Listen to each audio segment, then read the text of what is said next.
Bonjour tout le monde, j'espère que vous allez bien. Je vous retrouve aujourd'hui pour une nouvelle vidéo qui sera un nouvel avis lecture.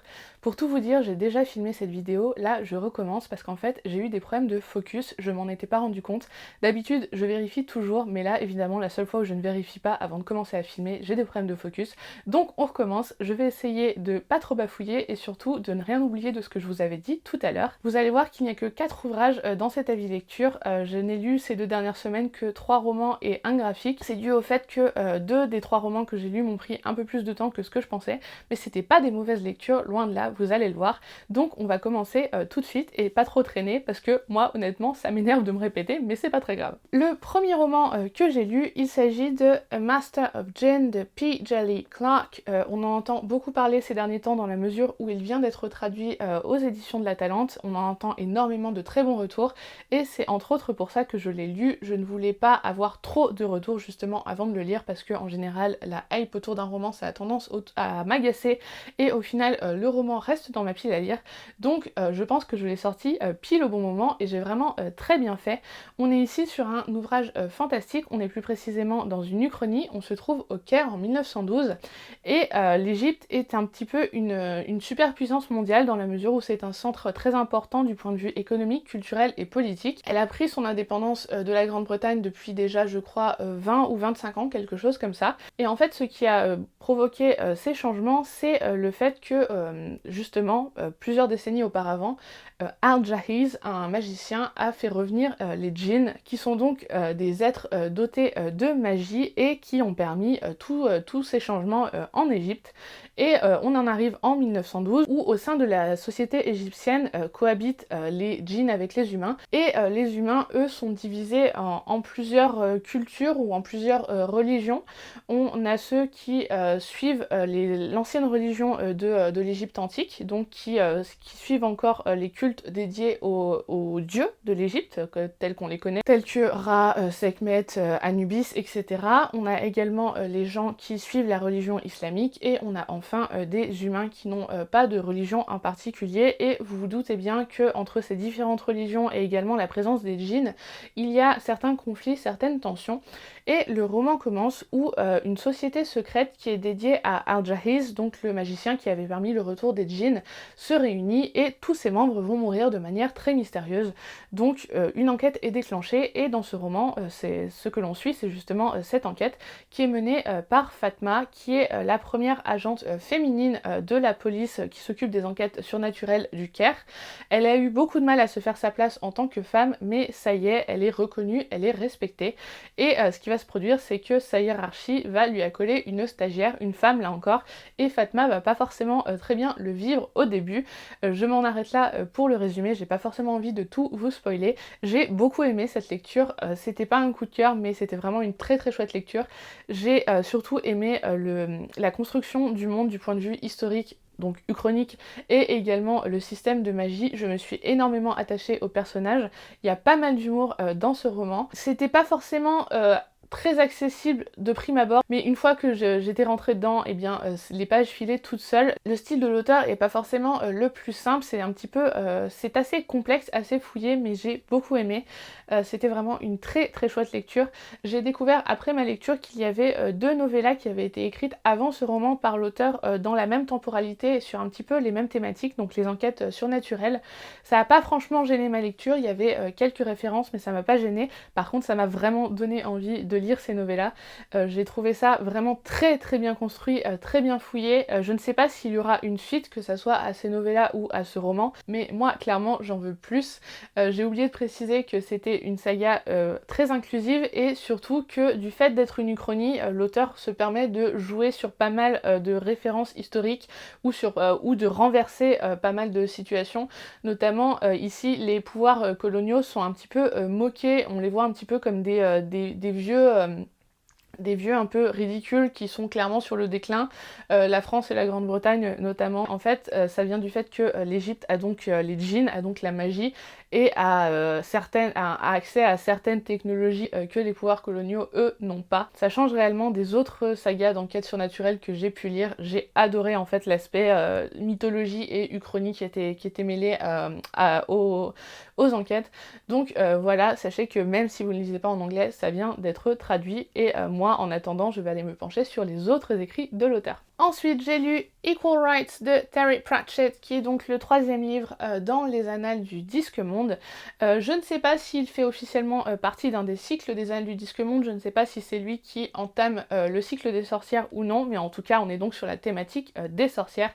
J'ai beaucoup aimé, c'est pour l'instant mon préféré des Annales du Disque Monde. Au début du roman, on arrive dans un village où un homme, qui est le 5e fils de sa famille, va avoir un enfant, son 5e enfant, et donc si cet enfant est un garçon, eh bien il sera un sorcier, parce que dans le Disque Monde, quand un 5e fils du 5e fils vient à naître, il devient un peu automatiquement, ou en tout cas c'est la tradition, il devient sorcier, et donc sa femme est sur le point d'accoucher, un sorcier déjà adulte, lui, arrive et va donc transmettre ses pouvoirs à l'enfant à naître, sauf que ce qu'il n'avait pas prévu, c'est que ce n'est pas un fils, mais bien une fille, et donc la question qui se pose, c'est est-ce qu'une fille peut devenir, elle, un sorcier? Et dans le village, il y a Granny Weatherwax qui habite, Mémé Cire du Temps, je crois qu'elle s'appelle en français, et elle c'est une sorcière, et elle ne voit pas ça d'un bon œil du tout, dans la mesure où dans le Disque Monde, la magie est réellement divisée en deux. D'une part, nous avons les sorciers, donc les hommes, qui eux ont une magie un petit peu technologique, scientifique, philosophique, très réfléchie. C'est pas forcément les bons termes, mais vous voyez ce que je veux dire, c'est vraiment la magie est une science un petit peu, c'est quelque chose de très carré. Tandis que les sorcières, elles, ont une magie un peu plus douce, plus liée à la nature, aux animaux, plus tournée vers la guérison, ce genre de choses. Et pour Granny Weatherwax et la plupart des gens qui détiennent la magie dans ce monde, ce sont vraiment deux domaines complètement imperméables, ils ne peuvent pas se croiser, et donc le fait qu'une petite fille reçoive les pouvoirs d'un sorcier serait complètement impensable. Granny va décider de garder un œil sur cette petite fille pour voir si les pouvoirs que le sorcier lui aurait transmis se révèlent réellement ou non. Et vous doutez bien que oui, les pouvoirs de la petite fille vont commencer à apparaître, et donc Granny va décider qu'elle ne peut pas la laisser comme ça, il faut qu'elle la forme, et dans un premier temps, elle va essayer de lui enseigner la magie des sorcières pour peut-être canaliser sa magie. Ça ne suffit pas, et donc elle va essayer de trouver une autre façon de la former. C'était vraiment très sympa, je vous le dis, c'est mon préféré pour l'instant des Annales du Disque Monde. J'ai adoré les personnages, notamment le personnage de Granny Weatherwax, c'est à mourir de rire. Il y a énormément d'humour, forcément, on est dans du Pratchett, mais celui-là en particulier ça vient peut-être du fait que les thématiques m'ont plus parlé que dans les deux premiers qui pour moi partaient un peu plus dans tous les sens. Celui-là, on pourrait presque le qualifier d'ouvrage féministe, en tout cas il remet vraiment en question les divisions hommes-femmes, ici donc sorciers et sorcières forcément, mais je trouve qu'en toile de fond on peut clairement y voir une critique des chasses aux sorcières au sens historique du terme, dans la mesure où les chasses aux sorcières dans l'histoire se sont produites parce que on voulait faire taire ou on voulait arrêter les femmes qui servaient de guérisseuses, qui servaient de sages-femmes, qui aidaient les femmes que les hommes refusaient d'aider et que la médecine refusait d'aider. Bref, c'était vraiment très très sympa. Je ne sais pas, comme je vous l'ai dit, s'il fait partie du cycle des sorcières officiellement. N'hésitez pas à me le dire si vous avez déjà lu les Annales du Disque Monde, parce que si c'est le cas, je vais peut-être tricher. Mon idée de départ, c'était de lire les Annales du Disque Monde dans l'ordre chronologique de parution, mais s'il fait partie du cycle des sorcières, je vais peut-être enchaîner sur les autres tomes du cycle des sorcières. J'ai adoré les personnages et je serais ravie de les retrouver dans d'autres tomes. Si je les retrouve pas, tant pis, mais je serais quand même un petit peu triste, donc n'hésitez pas à me dire si je peux les retrouver ailleurs. Voilà, je vous le recommande vraiment très chaudement. Si vous n'avez jamais lu les Annales du Disque Monde, celui-là est vraiment séparé du 1 et 2, donc ça ne gêne absolument pas de commencer par celui-là. C'est peut-être, à mon avis, même un moyen un peu plus facile d'entrer dans les annales, je le trouve plus accessible, en tout cas pour moi, encore une fois.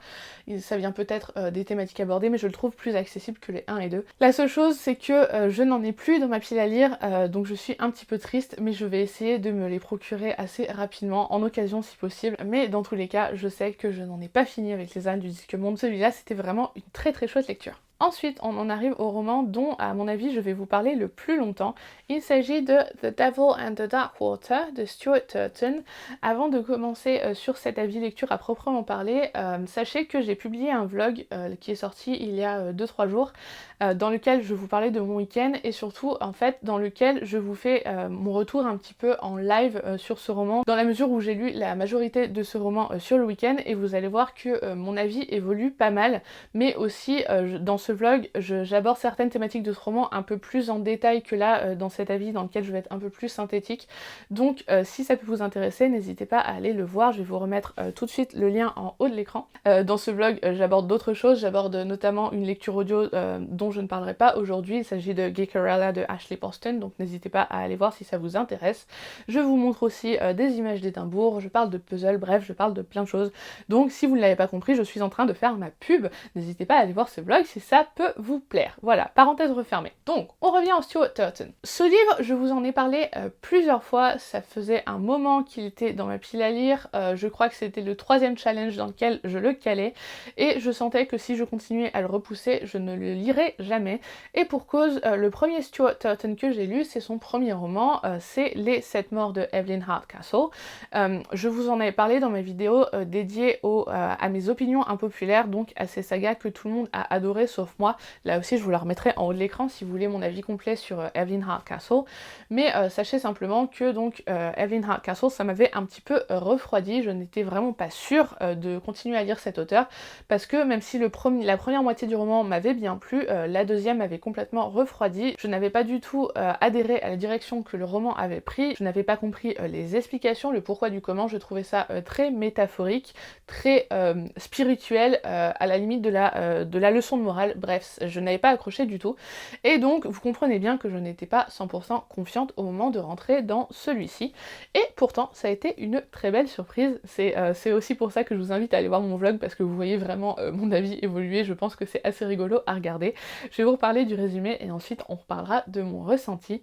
On se situe en 1634, et on se trouve sur un navire qui doit relier les colonies hollandaises à Amsterdam, et à bord de ce navire, on trouve le gouverneur général des colonies qui doit prendre un nouveau poste à Amsterdam. Ce gouverneur est, soit dit en passant, une personne parfaitement exécrable et détestable, et il amène avec lui sa famille à Amsterdam, et il amène également Samuel Pepys, qui est un détective très célèbre, extrêmement célèbre, il est très très doué dans ce qu'il fait, c'est un peu le Sherlock Holmes de cette histoire. Sauf que si le gouverneur général l'amène à Amsterdam, ce n'est pas pour résoudre une enquête ou pour se vanter de ses derniers succès, non, loin de là, c'est parce que Samuel Pepys a été arrêté et le gouverneur général l'a jeté dans une cellule en fond de cale dans lequel il n'a même pas de lumière, il n'a même pas la place de se tenir debout, il a simplement le droit de se balader une fois par nuit pendant 1 heure, et c'est tout.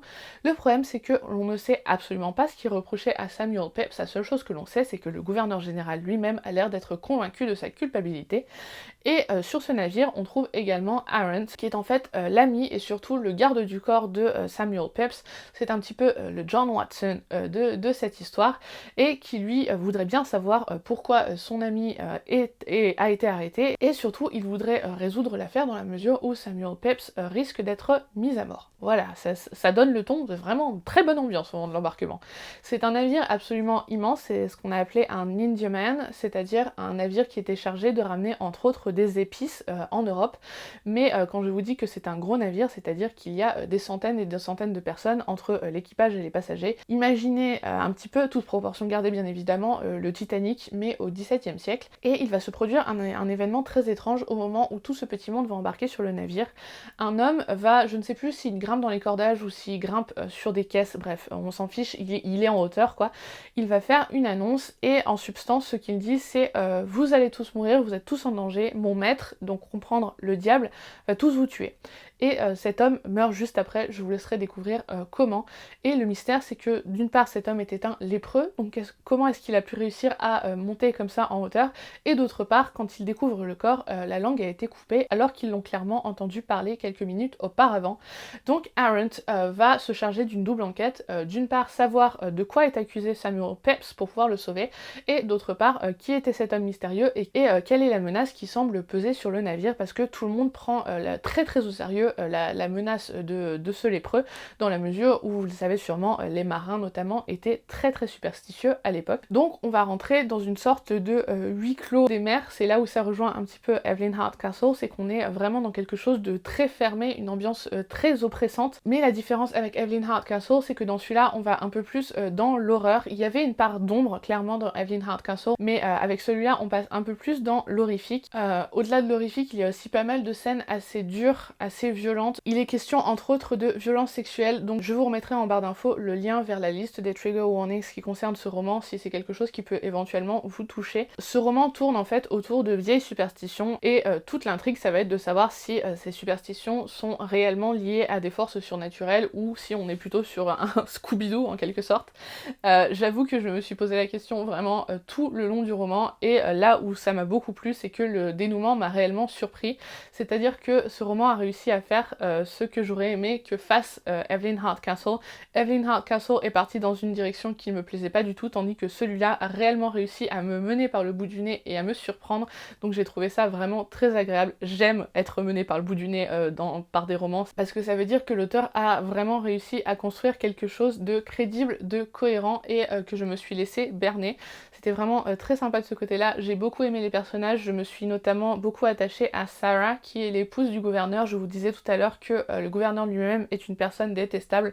Sarah, elle, est une femme très généreuse, pleine de bonté, mais aussi très moderne, pleine d'intelligence, et surtout qui est une des rares personnes à se poser les bonnes questions, et elle va d'ailleurs aider Arendt à résoudre l'enquête. Il y a beaucoup de thématiques en lien avec l'histoire qui sont abordées dans ce roman, notamment la place des chasseurs de sorcières, donc les Witchfinders. C'était des hommes qui étaient chargés officiellement, c'était leur métier de chasser les personnes, notamment les femmes, accusées de sorcellerie pour ensuite les torturer.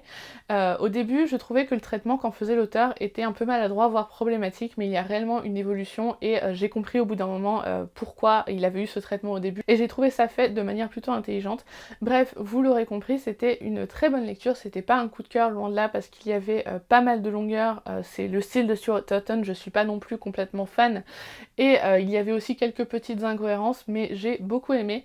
Donc si vous cherchez un thriller, parce que c'est réellement ça, c'est réellement un thriller, qui a une part de surnaturel, ou non, vous verrez, qui verse un petit peu dans l'horrifique, et eh bien écoutez, tentez celui-là. Moi en tout cas, ça a clairement fait remonter Stuart Turton dans mon estime, et s'il publie d'autres romans à l'avenir, je me tournerai vers eux avec grand plaisir. Et on en arrive au dernier livre de cet avis lecture, donc le graphique. Il s'agit de Arcana, le tome 1, le Coven du Tarot, de Serena Blasco. C'est une grosse BD, elle doit faire à peu près 100 pages, donc ça j'étais très contente, parce que ce qui me frustre en général dans les BD, c'est que c'est très court.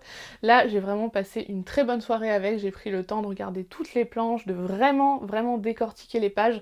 C'est le style de Serena Blasco, il y a pas mal de petits détails. Serena Blasco, c'est l'autrice et la dessinatrice des Enola Holmes, qui sont l'adaptation en BD des romans de Nancy Springer.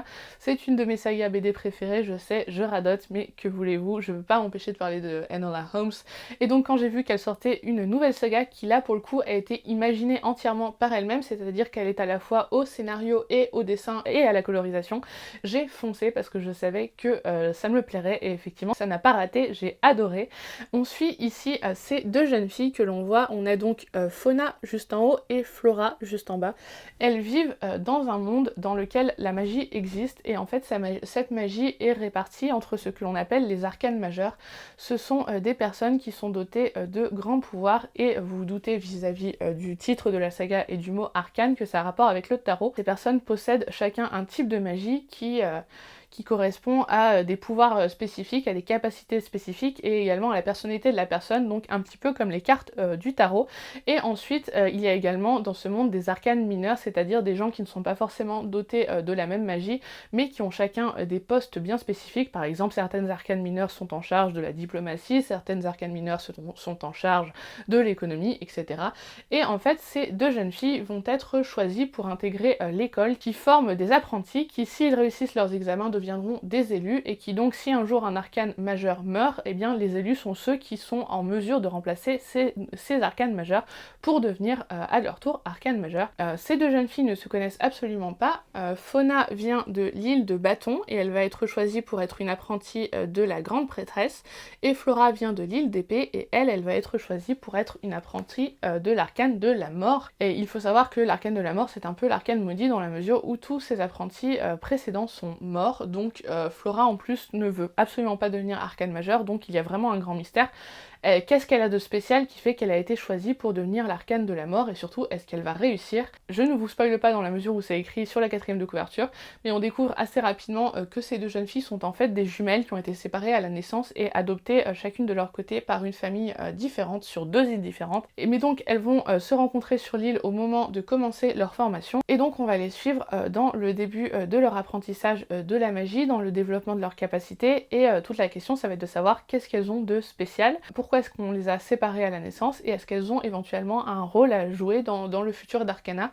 Ce que je n'ai pas dit, c'est que le rôle entre autres des arcanes majeures, c'est de protéger Arcana des créatures magiques maléfiques qui rôdent dans ce monde. Donc on va en voir également quelques-unes dans cette BD. Ce que j'ai beaucoup aimé, c'est que moi je ne m'y connais absolument pas en tarot, je connais simplement les grands principes. Et bien dans cette BD, Serena Blasco prend le temps, à travers plusieurs doubles pages, de nous expliquer un petit peu le fonctionnement notamment des arcanes. Vous vous en doutez, sinon ça ne serait pas la thématique de cette BD, je vais vous montrer. Par exemple, vous avez cette double page qui vous présente chaque arcane avec les capacités, les pouvoirs et les traits de personnalité qui y sont associés. On a également des doubles pages dédiées aux pierres, aux pouvoirs des pierres, ou également à des outils de divination. Je vais essayer de vous en trouver une. Voilà, là vous avez la page dédiée aux pierres. C'est vraiment une très très belle BD, j'ai beaucoup aimé. Je vous montre une ou deux planches également avec les personnages. J'aimais déjà le style de Serena Blasco, donc il n'y avait pas besoin de me convaincre, mais j'ai trouvé cette BD absolument canon. Regardez cette palette de couleurs, je trouve ça vraiment très très beau. Ce que j'ai apprécié aussi dans cette BD, c'est que c'est très inclusif. Par exemple, il y a une île dans ce monde dans laquelle la notion de genre est très différente du reste du monde. Le genre sur cette île est quelque chose de fluide. Et donc je crois que c'est Fauna, qui elle vient d'une île complètement distincte, est un petit peu étonnée au début, mais donc elle découvre que c'est quelque chose de normal, que le genre n'a pas forcément à être quelque chose de très rigide, très codifié et très normé. Et je pense que ça fait partie d'une réflexion plus globale de l'autrice, dans la mesure où je suis allée me balader sur sa page Instagram et en fait elle expliquait que plusieurs personnes sont venues se plaindre que les personnages masculins n'étaient pas assez masculins et qu'on ne les distinguait pas des personnages féminins dans cette BD. Décidément ça fait beaucoup de guillemets. C'est clairement parce que ce genre de réflexion, moi, me gêne, et donc en fait elle expliquait que d'une part ça fait partie de son style, oui, mais d'autre part que c'était aussi pour un petit peu sensibiliser les gens en montrant qu'on est dans un monde différent et que dans ce monde, la place des femmes, les rapports hommes-femmes sont différents d'une autre, que les codes que l'on associe au genre, ça vient vraiment de nous, de notre monde et de notre construction, ce n'est pas quelque chose de naturel, ce n'est pas quelque chose de rigide, de fixe, et ça peut évoluer, et c'est tout à fait normal, et j'ai trouvé ça vraiment très chouette dans la mesure où c'est une BD qui est destinée entre autres à la jeunesse. Je trouve que c'est important d'avoir ce genre de message. C'est pas nécessairement dit très clairement, c'est plutôt en toile de fond, mais justement je trouve que c'est une bonne façon pour montrer aux plus jeunes qu'il y a certaines idées reçues ou préconçues qui ne sont que ça, c'est-à-dire des idées, des constructions, et que ce n'est pas naturel de vouloir absolument classifier les gens en deux genres de manière parfaitement cloisonnée. Voilà, je referme la parenthèse là-dessus, mais donc vous l'aurez compris, c'était vraiment une excellente lecture. On est sur un petit coup de cœur graphique, j'ai vraiment adoré. J'espère vraiment que le tome 2 va arriver rapidement, c'était vraiment une très très chouette lecture. Ce qui m'a un petit peu consolée en attendant ce tome 2, c'est que toujours sur la page Instagram de l'autrice, j'ai vu qu'elle avait commencé à travailler sur un 7e tome de Enola Holmes. Je croyais moi que la saga était finie, mais en fait il se trouve que Nancy Springer, donc l'autrice des romans, a fait un nouveau roman, et donc Serena est en train de travailler sur l'adaptation d'une future BD, c'est pas pour tout de suite clairement, mais moi ça m'a vraiment mis en joie. Et bien sur ces bonnes paroles et cette bonne nouvelle, on en a fini avec cet avis lecture, j'espère qu'il vous aura plu. N'hésitez pas à me dire si vous avez lu certains de ces livres et ce que vous en avez pensé, et n'hésitez pas à me dire également si certains de ces ouvrages vous font envie, je vous attends dans les commentaires. Si cette vidéo vous a plu, n'oubliez pas de mettre un petit pouce en l'air, moi ça m'aide, c'est aussi important pour YouTube.